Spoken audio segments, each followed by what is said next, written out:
semua ibu-ibu di sini hebat sebagai inspirasi putra-putrinipun. Ngoten nggih.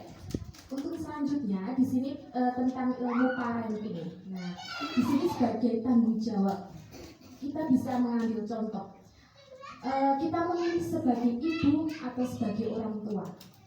Saya coba menanyakan dulu kepada Tias yang saya kenal dari Ibu Tias memilih sebagai ibu atau sebagai orang tua.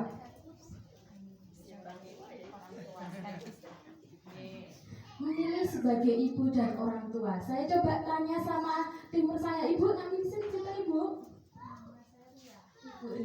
Ibu Ria, kalau seandainya diminta memilih sebagai ibu atau sebagai orang tua? Memilih dua-duanya, ya. Di sini sudah saya pastikan nih, semua ibu-ibu di sini secara sadar sudah menjadi ibu yang hebat. Ya sebagai orang tua, ya sebagai ibu. Ya. Nah, kalau ada yang memilih saya sebagai ibu saja, loh peran orang tuanya kosong. Putra putrinya bagaimana di rumah? Nah, jangan sampai ketika putra putrinya sudah di sekolah, wes colke serah ke bapak ibu. Itu yang saya alami sampai sekarang dari 2019 saya mulai mengajar sampai dengan saat ini. Itu adalah banyak orang tua yang masih belum sadar tentang bahwa kita itu tidak hanya sebagai ibu, melainkan sebagai orang tua. Kalau hanya sebagai ibu, gampang Bu. Pun lahirnya wis disebut ibu. Wes ketemu di jalan nggak kenal Bu, badhe tindak pundi sudah ibu. Tapi kalau orang tua, nah ini tugasnya amat sangat berat. Ingat ya. Yang pertama, kewajiban sebagai orang tua. Saya tanya terlebih dahulu karena setiap keluarga itu mempunyai kewajiban sendiri-sendiri terhadap putra-putrinya pun ya. Seperti saya dengan putra saya itu mempunyai kewajiban sendiri-sendiri. Anak saya di umur 6 bulan sudah saya terapkan jadwal supaya anak saya disiplin, tidak manja-manja. Betul ya? Yang pertama itu kewajiban orang tua ketika sudah mempunyai putra, mempunyai anak itu yang pertama adalah memberikan nama yang baik. Saya yakin semua ibu-ibu di sini ketika sudah mempunyai putra pasti memiliki cita-citanya anaknya yang baik. Akhirnya diberikan nama yang baik. Contohnya, ini contohnya anak saya saja nih, ibu saya nggak mencontohkan putra putri, ngaten ya. Anak saya itu namanya Himada. Nah, Himada itu diambil dari bahasa Ibrani. Agamanya orang Yahudi, itu namanya Ibrani itu artinya Muhammad.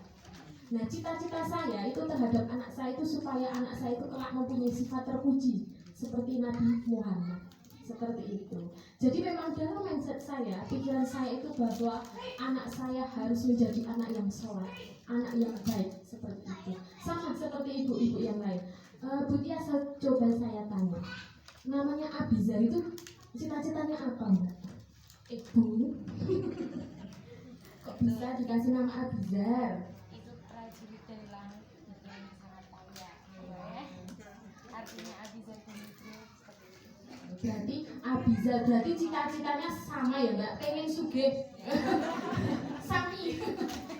Nah, Abizar itu adalah prajurit yang sangat kaya. Berarti cita-citanya sama Mbak, kita pengen sugih. Untuk selanjutnya, sudah nama itu sudah pasti. Orang tua memberikan nama yang baik, memberikan harapan yang baik. Kelak ketika dewasa sudah pasti harapannya tentang nama. Untuk yang kedua, ini yang lebih panjang penjelasannya nih Bapak Ibu. Yang kedua itu adalah tentang pendidikan. Nah, di sini pendidikan itu diambil dari kata didik. Pendidikan itu biasanya kalau misalnya ibu-ibu yang belum tahu, ibu-ibu yang awam dan lain sebagainya, pendidikan pendidikan ya wis di sekolah, padahal bukan. Pendidikan yang utama itu adalah keluarga. Di sini siapa yang pendidikan keluarganya masih misalnya belum sempurna sama Bapak Ibu? Karena semuanya kita itu juga belajar dari anak kita. Tidak hanya anak yang belajar dari kita, tapi kita yang jelas kita belajar dari anak kita. Nah, contoh terkecil, ini saya berikan contoh pengalaman. Ada beberapa orang tua, pengalaman saya mengajar anak SMK, terutama SMK swasta. Sewaktu saya belum pindah di SMP Negeri 2 Barat, itu beberapa banyak kasus yang pernah saya tangani termasuk kritik. Nah, dan ini benar-benar marah nih. Dan putra putrinya yang memang masih memiliki putra remaja itu harap hati-hati nih Bapak Ibu, karena pergaulannya itu sangat luar biasa. Pertama, saya itu mempunyai siswa, tidak saya sebutkan di sekolahnya di mana, itu pernah terjadi menjadi tersangka kritik dan dibawa ke Polres Bantul. Setelah saya dalami, ternyata anak itu hanya satu. Anak itu kurang kasih sayang dari orang tua. Kalau hanya dilihat perasaan anak ini, sangnya aja sehari 50.000. Banyak. Secara ekonomi orang tuanya cukup toh ibu-ibu. Banyak 50.000. Iya, ini malah kebanyakan bingung kayak ibu. Oke. Terus setelah saya tanya, Mas, terus kamu seperti itu kenapa? Ibunya terlalu memanjakan anak. Jadi anak itu tidak tahu batasannya yang baik dan buruk. Nah, sejak dari kecil kita jangan membiarkan nih Bapak Ibu, membiarkan wes mah rapopo ben meneng. Nah, itu artinya sudah memupuk masalah. Anak itu sudah mempunyai masalah dari sejak bayi. Anak saya suka nangis, Bu. Suka nangis ya sudah, biarkan dia menangis. Nanti nek kesel menang dewi. Sampai saya itu sama tetangga deh dikatakan ibu yang tega terhadap anak saya. Tapi nggak apa-apa. Anak saya misalnya berang-berang jatuh, ya sudah, saya biarkan. Nanti dia akan berdiri senyum.